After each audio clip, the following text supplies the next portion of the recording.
Welcome to the Tech Egg. Don't get scrambled. Enjoy the video. Hey everyone! In this video I will explain how to make lollipop chicken drumsticks, a fun and delicious way to enjoy this classic cut. First, let's get our drumsticks ready. You'll want about 4 to 6 chicken drumsticks, patted very dry with paper towels. This helps with handling and seasoning. Make sure you have a sharp knife or kitchen shears and a cutting board handy. Also, have your favorite dry rub and any sauce you plan to use ready to go.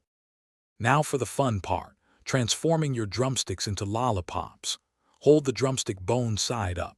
Use your knife or shears to cut all the way around the bone, about 1 inch from the narrow end, separating the skin and tendons. Then, firmly scrape and push all the meat, skin, and connective tissue down towards the fatter end of the drumstick. Remove any small, loose bones or cartilage from the exposed bone. Finally, compact the meat into a neat, round shape at the bottom, creating that signature lollipop look.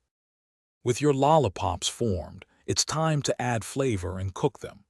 Generously apply your favorite dry rub to all sides of the meaty portion. You can bake them in an oven preheated to 375 degrees Fahrenheit for about 30 minutes. If grilling, aim for 375 degrees Fahrenheit direct heat for 10 to 15 minutes. Always use a meat thermometer to ensure the internal temperature reaches a safe 165 degrees Fahrenheit before moving to the next step. To finish, brush your lollipops with your favorite barbecue or sweet and spicy sauce during the last 10 minutes of cooking. This creates a delicious glaze.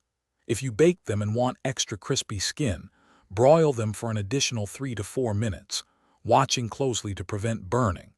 Once cooked and glazed, serve these hot, flavorful chicken lollipops immediately. They make a fantastic appetizer or a fun, easy-to-eat main course that everyone will love. Thanks for watching. Consider subscribing if I helped unscramble your problems.